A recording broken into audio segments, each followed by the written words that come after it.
Masechet Zvachim, traité Zvachim, d'Aflamedva, feuille numéro 36. Nous sommes à la feuille 35, 3 lignes avant la fin. Matnit in Mishnah, Shechato al-menat laniach et damo, o emurav le mahar.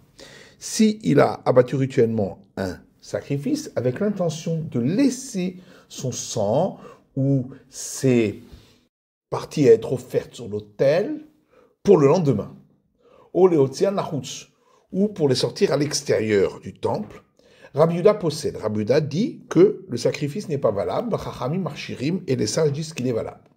Amenat nidan al gabe kevesh shelo kenegad hayesod. S'il avait eu l'intention de mettre le sang sur la rampe ou bien sur les parois de l'autel, mais pas à un endroit où l'autel a une base.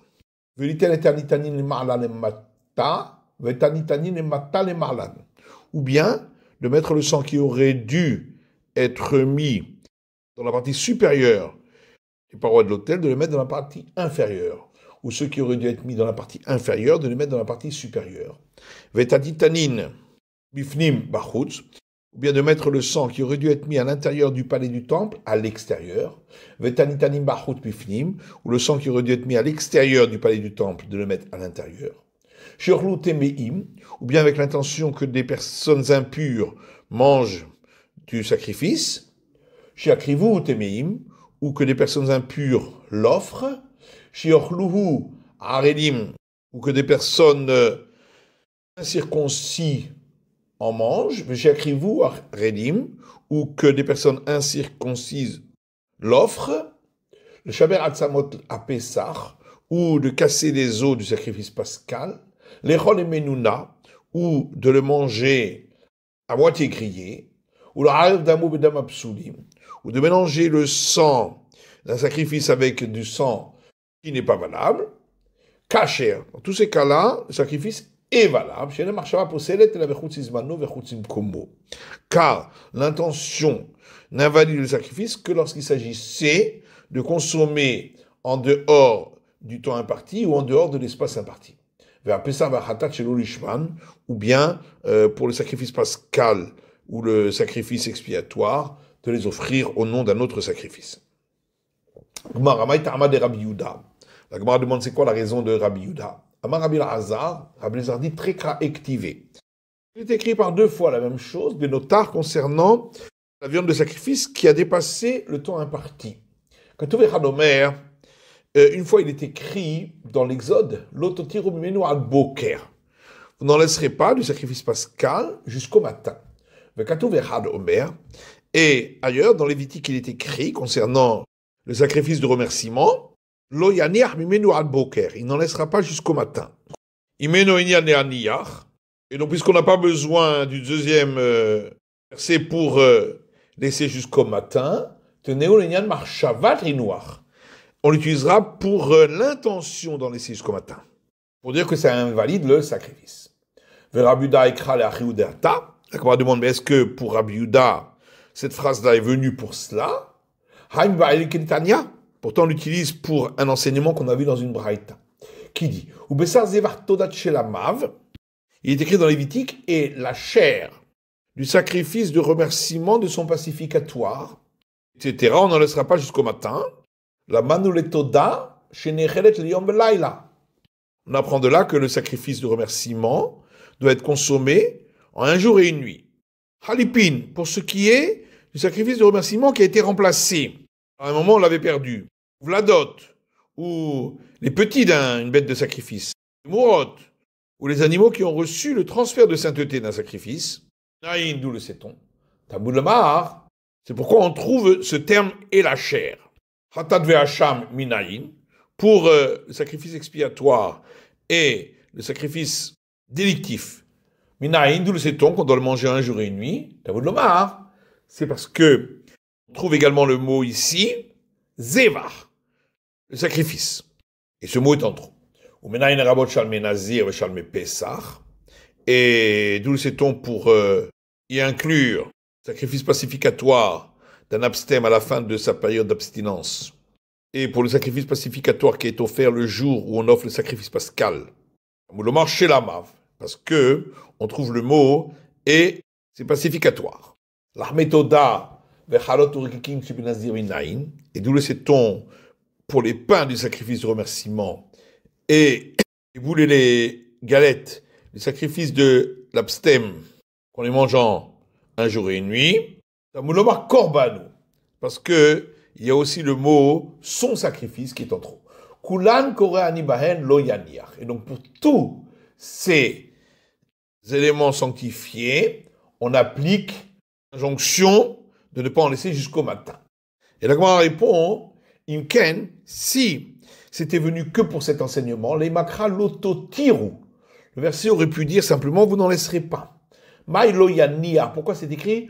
On ne le déposera pas. Puisque on n'a pas besoin pour l'interdiction de déposer, de néonian de marchavat noir. On l'utilisera pour intention de déposer, que cela rend le sacrifice inapte. Donc on a trouvé une origine pour celui qui a eu l'intention de le laisser poser jusqu'au lendemain. Mais pour celui qui a eu l'intention de le faire sortir, qu'est-ce qu'on va dire? Où est la source? En plus, la raison de l'opinion de Rabbi Yehuda, c'est donc une logique. Tania, puisqu'on a vu dans une braïta, Amalaim Rabbi Yehuda, Rabbi Yehuda a dit aux sages, n'êtes-vous pas d'accord que si il a laissé le sang jusqu'au lendemain, le sacrifice n'est pas valable? Donc même s'il a pensé le laisser pour le lendemain, aussi ce n'est pas valable. Et là, Ta'ama de Rabbi Yehuda Svarahu. Mais en vérité, donc, la raison de l'opinion de Rabbi Yehuda, c'est le raisonnement logique qu'on vient de voir. La Gemara demande venu flog, Nami Rabbi Yehuda Bekulhu. Mais alors Rabbi Yehuda aurait dû également s'opposer aux sages dans les autres cas rapportés par la Mishnah. Et la Gemara demande Beheini flog. Mais dans quel cas il aurait dû s'opposer? Pour celui qui avait l'intention de casser les os du sacrifice pascal, Velechol Mimenuna, ou de le consommer lorsqu'il a à moitié grillé, Zifra Goufé Mimifsil, est-ce que le sacrifice lui-même serait devenu impropre, alors qu'il s'agit simplement de la manière de le consommer? Ou bien dans le cas où il a l'intention que les personnes impures le mangent ou l'offrent, Zifra Goufé Mimifsil, est-ce que dans un cas pareil, le sacrifice lui-même serait devenu inapte, alors que l'aspersion du sang a été faite comme il faut? Ishna Harina Kol Kemine. Autre version, mais est-ce qu'il a la force d'avoir cette intention? Puisque il faudrait déjà que les personnes impures acceptent de le manger ou de l'offrir. La rêve d'Aman Bedam Absulim. Et si il a mélangé le sang avec du sang de sacrifice impropre, Rabbi Yehuda le tamé, Dama Endam Evatel Dam. Rabbi Yehuda, lui, de toute façon, suit son opinion, car il considère que le sang n'est pas annulé par rapport à un autre sang. Donc il y a toujours le sang qui est valable, qui se trouve dans ce mélange. Et lorsqu'il a eu l'intention de mettre le sang pour le cas où ça devait être mis sur la partie supérieure, de le mettre sur la partie inférieure, ou sur la partie inférieure, de le mettre sur la partie supérieure, Rabbi Yehuda le tamé, Rabbi Yehuda, lui, de toute façon, suit son opinion. Il considère que même si ça a été mis pas à son endroit, c'est considéré comme si ça avait été mis à son endroit. Mais pourquoi ne s'est-il pas opposé aux sages et interdire, lorsqu'il a eu l'intention pour le sang qui devait être mis à l'intérieur, parler du temple, de le mettre à l'extérieur, ou celui qui devait être mis à l'extérieur, de le mettre à l'intérieur? Et ça va Rabbi Yehuda, parce que Rabbi Yehuda considère, Ba'inan Makom, besoin que l'intention était concernant un endroit, c'est les mêmes règles, et pour le sang, et pour la chair, et pour les parties offertes sur l'autel. Or, à l'intérieur du palais du temple, on offre uniquement le sang, et rien d'autre. Et la Gemara demande au Mitle, les Rabbi Yehuda et Svara, est-ce que vraiment Rabbi Yehuda est d'accord avec ce principe? Attends, il y a pourtant une braïta qui dit, Rabbi Yehuda Omer, Rabbi Yehuda dit, Davara. On trouve dans Deutéronome l'interdiction d'abattre rituellement un sacrifice qui est une chose mauvaise. Ribakan hatat shecharta bedarom, pour inclure l'interdiction d'abattre rituellement un sacrifice expiatoire au sud, et hatat shenichlas damar lifnim, et concernant l'intention de mettre le sang d'un sacrifice expiatoire à l'intérieur du palais de l'autel lorsque ce n'est pas son endroit, sous là pour dire que le sacrifice n'est pas valable. Et la Gemara pose la question inverse, peut-être les Rabuda Shlishi, que Rabuda n'est pas d'accord avec ce principe qu'il faut que ce soit un endroit où les trois ont la même règle. Et Hatenan, pourtant, on trouve dans une Mishnah, Rabuda dit Chlis Beshogeg Kacher, ça fait entrer du sang qui n'aurait pas dû être entré à l'intérieur du palais du temple. Si c'était involontaire, le sacrifice est valable. Ha bemezit pasoul, et on en déduit que si c'était volontaire, le sacrifice ne serait pas valable. Et nous avons pour principe que le sacrifice n'est pas valable que si le sang n'est pas seulement entré à l'intérieur du palais du temple, mais qu'on a fait l'aspersion du sang à l'intérieur du palais du temple. Et donc, si déjà là-bas, le sang est effectivement entré à l'intérieur du palais du temple. Si on en avait fait l'aspersion, le sacrifice n'est pas valable, mais si on n'avait pas fait l'aspersion, il n'y a pas d'invalidité au sacrifice. Ici, où il a eu seulement l'intention de l'entrer à l'intérieur, n'est-ce pas à plus forte raison que le sacrifice reste valable? Et la Gemara répond, il faut donc dire qu'il y a deux enseignements contradictoires de deux maîtres différents concernant l'avis de Rabbi Yehuda à ce sujet. La Gemara demande, est-ce que vraiment Rabbi Yehuda pense que un sacrifice expiatoire dont on a fait l'abattage rituel au sud est chayav, qu'on serait passible de flagellation pour avoir enfreint cet interdit? Tanya, pourtant il est enseigné dans une braïta. Rabbi Yehuda dit, j'aurais pu croire qu'un sacrifice expiatoire dont on a fait l'abattage rituel au sud, la personne qui l'a fait est passible de la flagellation. Talmud Omar, voilà qu'il est écrit dans le Deutéronome, tu ne feras pas l'abattage rituel pour l'Éternel, ton Dieu tout-puissant, d'un bœuf ou d'un agneau, Vegomer, etc. Kol davara, toute chose mauvaise. Davara atamechayvo, pour une chose mauvaise, tu le rends passible de la flagellation. Via atamechayvo al khatat shecharta bedarom, mais tu ne le rendras pas passible de la flagellation pour le cas d'un sacrifice expiatoire dont il aurait fait l'abattage rituel au sud, parce que la bête n'avait pas de défaut visible. Et la Gemara répond, Tretanae aliba de Rabbi Yehuda. Il s'agit de deux opinions différentes qui s'opposent sur l'avis de Rabbi Yehuda. Rabbi Abba dit, Modé Rabbi Yehuda est d'accord, chez José avec le pigoul, parce qu'il a eu l'intention de laisser jusqu'au lendemain, si par la suite il a une intention de consommer après le temps imparti, que le sacrifice deviendrait pigoul. Rava Teida, Rava dit, on peut apporter une preuve, les pigoul nifnezrika, le klumhu. Nous voyons bien que quand il a eu une intention de consommer après le temps imparti, tant qu'on n'a pas fait l'aspersion du sang, ça ne rend pas le sacrifice pigoul. Après qu'il y a eu l'aspersion du sang, alors le sacrifice est fixé comme pigoul. Donc ici aussi, même si au départ l'intention ne rendait pas pigoul, par la suite, où il a eu l'intention de pigoul, ça fixera le sacrifice en tant que pigoul.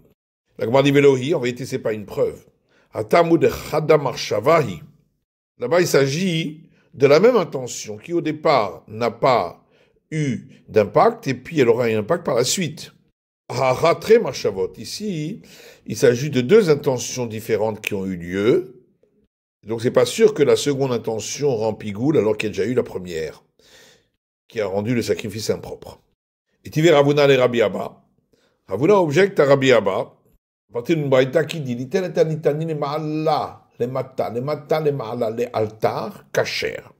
s'il avait eu l'intention de mettre le sang qui doit être mis sur la partie inférieure, paroi de l'autel, de le mettre sur la partie supérieure, ou inversement sur la partie supérieure, de le mettre sur la partie inférieure, immédiatement, le sacrifice est valable.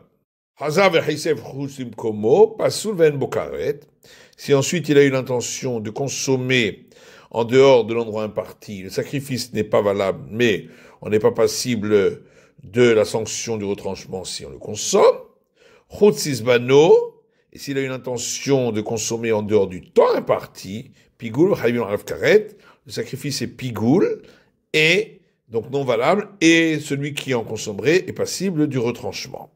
Les mahar pasoul, si au départ l'intention de mettre en bas des parois de l'autel alors que ça devait être mis en haut inversement, c'était de le faire le lendemain, le sacrifice n'est pas valable.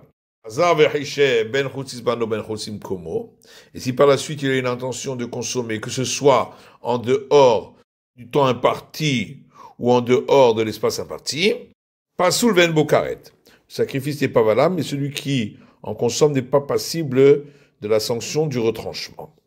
Tiufta de Rabbi Abba, tiufta. Donc, l'enseignement de Rabbi Abba a été objecté. Puisqu'on voit qu'à partir du moment où il y avait déjà eu au départ une intention qui rendait le sacrifice non valable, par la suite, il ne peut pas devenir pigoul. Amar Afrizda, Amar Ravina Barsala. Afrizda dit au nom de Ravina Barsala. C'est une intention que le consommeraient des personnes impures le lendemain. Hayav, il est passible de la sanction pour le pigoul. Amar Rava Teida, Rava dit, on peut apporter une preuve à cela. Et basal et ezrika, l'ochazi, puisque de la chair, le sacrifice, avant qu'on ait fait l'aspersion du sang sur l'autel, on n'est pas consommable. Et malgré tout, lorsqu'il a une intention mauvaise, ça rend le sacrifice impropre. Donc ici aussi, bien que n'est pas consommable par des personnes impures, malgré tout, l'intention rend le sacrifice impropre. Velohi, la Gemara dit en vérité, c'est pas une preuve.